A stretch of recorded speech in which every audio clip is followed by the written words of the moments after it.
I don't eat breakfast or lunch during the seminars because I don't want the blood rushing to my stomach. I want all the blood in my fucking massive brain. And you six-packers, you nutrition guys, you know that. But you don't, because like most of everything else you did in your life, your nutrition bullshit, and six-pack is a joke. But when you eat like you eat, Rossetti, your blood rushes to your stomach.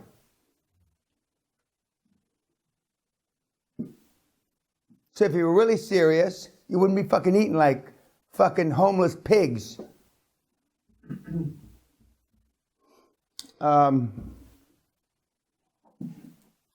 Last night you saw the Jobs movie, I believe, and that's the second Jobs movie. And every subsequent movie about these guys after they die shows you more of their real personality. The first movie showed a few things that he was perhaps eccentric over. The movie that you saw showed some more of his eccentric habits. But what was the takeaway about the movie about Steve? No doubt he's iconic, no doubt he's brilliant, no doubt he changed business and how we look at business dramatically, one of the few guys that ever lived. But what's the takeaway about Steve? He could only ever focus on his goals, and he couldn't even focus on his daughter or anything else. What else? Selfish. If he believes in something, he doesn't let anyone take his belief away, and he makes sure he does it. Like I was accused when I was young. Danny isn't confused by the facts. I wasn't. And I have not cared about what anybody said since I'm a teenager. Don't confuse Peña with the facts. He doesn't give a shit. Einstein was the same. He wasn't confused by the facts. What else about Steve? Even though he didn't achieve his goal initially, he achieved it later on. Yeah, he came back. He was ruthless. Unlike you snowflakes and the snowflakes on YouTube. He was fucking ruthless. He was just, he was a computer Attila the Hun. Remember how I said that a few of the guys I agree on, and they say success leaves clues, namely Tony Robbins, amongst others, and success does leave clues. So far you've seen the traits, and we've discussed the traits, and of several really high performance people that have accomplished great things. And they're all ruthless. So what does that say? Now the next movie I hear that's coming out is a real fucking barn burner about him. That really shows the inner workings of the great man. The movies that have come out about these guys, normally they fight in court over them because the families don't want to talk about them, etc. The Kennedys are one of the most recent examples. When they want to do a movie about President Kennedy, the massive, all those law firms that I tell you to get, they've got them all hired, and to make sure that the movies don't get done and they don't get out. I.e., President Kennedy was a philandering whoremonger, and which I don't see anything bad with myself, but that's just my personality.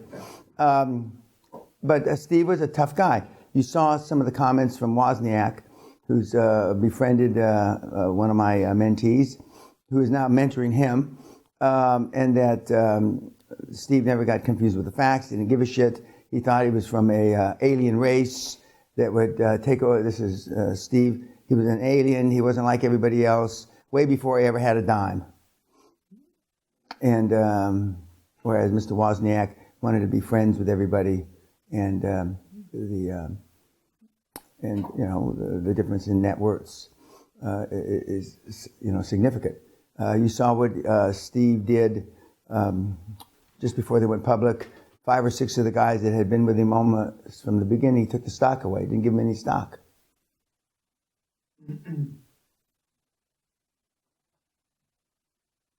So and similar movies will be produced when some of these other guys are still around when they're dead.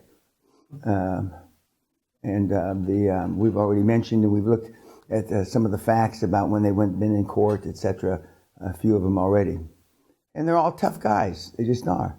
You can't do what they did, and basically all of them have changed the world. A lot of you guys say you want to change the world and you want to make it a better place. Mahatma Gandhi was not a snowflake, and he changed the world. If you believe Jesus Christ was a snowflake, and he changed the world. And there's 4 or 5 others. And they killed, one of his own killed Gandhi. They put Christ on a cross. And I mean, all these guys had poor endings. But you can count on one hand the snowflakes that changed the world. And they're not in this room. And they're not in any of the rooms of any of the seminars I've ever given. Yes, sir. On a normal day, do you eat breakfast or lunch? Say again? On a normal day? No, I don't eat breakfast. I guess you'd have a brunch. But I'm normally so energized, I forget about being hungry. I'll be sitting at a meeting, and you can hear my stomach growl, and I don't hear it growl. Because I'm jacked up. Because I'm high on fucking life. As we told the snowflakes at the Dave Asprey hack-a-fuck, or what is it called again? Biofuck. Yeah. As I told him, I'm high on life. I don't. But no, I don't.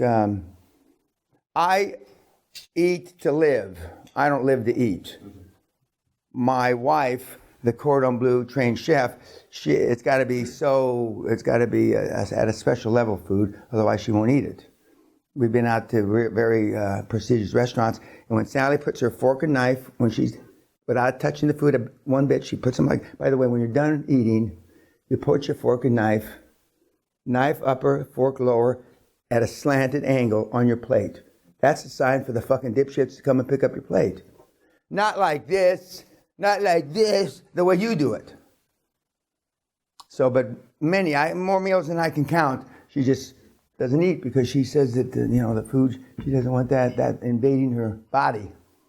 Because, supposedly our body is a temple and what we put in, all that horse shit. And then we got Warren Buffett, 86 years old, drinking cherry Cokes and eating McDonald's cheeseburgers all day. That's his temple. And then we got President Trump that apparently doesn't eat much better, and a lot of the other guys. And then we have some of the guys that, like yourselves, are vegans or vegetarians. But back to Steve. I mean, now this is common knowledge about Mr. Jobs. I mean, this shouldn't have been anything new. As much as you Google fuck guys, waste your lives away on the internet. Was any of this new information to you? No, everybody knows he was an asshole. But so why don't you pattern yourself after him? He changed the world. He did. And there's 5 or 6 of you that want to change the world in this fucking room. Because you gravitate towards your own personality. That's why you go through so many board members. Because the first board you put together, at least half the time won't get the job done. Because they're like you. And if you could get the job done, you wouldn't have been here and you wouldn't be putting the fucking board together. So that's why you go through various permutations. And that's why I don't look. I refused to be part of the decision-making process of you picking a board, because then you didn't learn anything.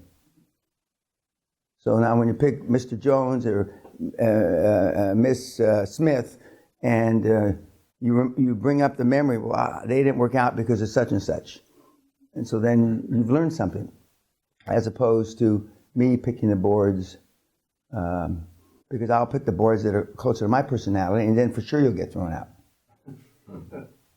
Because again, other than the QLA building blocks, you don't bring anything to the table, other than the QLA building blocks and energy and the things that go along with hopefully your youth and experience, because you don't believe or understand why the Wall of China can't be built anymore. Go to an engineering school, the top engineering schools in the world, and they have classes on why the Wall of China can't be built anymore. No slavery, no this, no that, blah, blah, blah, blah. And yet, I'm confident that you give me 10,000 non-snowflakes that want to build the Wall of China, we could build the Wall of China again. Just like you can't build the pyramids anymore. You go to engineering school, they say you can't build fucking pyramids anymore. How in the fuck did they build them the first time? How did they move those big 12-ton rock? Some, other than the alien theory, that that aside, that which is an interesting thought process. Why are they at Incas and the Egyptians and 3 or 4 other places in the world? They've got basically the same kind of bullshit pyramids. You got me? I don't know. And they say the Incas are little teeny people this big. How do they move those big fucking rocks? So that's why I make you suffer. But if you get a Steve Jobs lookalike on your board, you're going to change the world. Not lookalike the way he is, but I mean be alike. You'll change the world. Yes, ma'am. How do we walk the fine line of choosing the board? It's not. There are no fine lines in QLA, but go ahead. But it doesn't throw us out because we're retarded. Out. So wait a minute. Say it again. Throw you out. Is it out? Out. Yeah, that's a little Canadian out. Okay. So the fine line, you want to know, how do you choose a board that can get the shit done and at the same time doesn't cut your head off and throw you kick you to the curb? Right. With great difficulty. Yeah. Yeah, it's not easy. Poor Klausy. And I've gotten several, I haven't heard from him, but I've gotten several emails from guys that have been with me for 20, 25 years that have been around him, that that had some comments, not necessarily so nice comments. But the bottom line of all the comments I've gotten, it didn't have to happen. It didn't have to happen. Okay, but the fine line that you're talking about, so you can get the job done and not get your head cut off. I say sarcastically with great difficulty, but that's why you'll go through, for a 6-man board, you may go through 15 people. 15 people, because the first people that you'll pick will be more or less like yourself. And then you'll revert to, or pivot, morph to harder core, but you don't go to right hardcore. The second chairman will be less soft, and the third chairman will be in a position to get the job done. He'll be tough enough. But you have to stay in constant contact with these people. But what you do is you get embarrassed because you didn't do anything for 6 or 7 weeks because you've had your thumb up your fucking ass and you've been paralyzed. And so you don't want to write the board members, well, I've paralysis set in the last 7 weeks and I haven't done shit. And so then you don't talk to them. Then they start talking to each other. And when they start talking to each other, what the fuck, we could have got this done already. So you have to quickly cut their heads off. Yeah, but you have to stay in contact with them.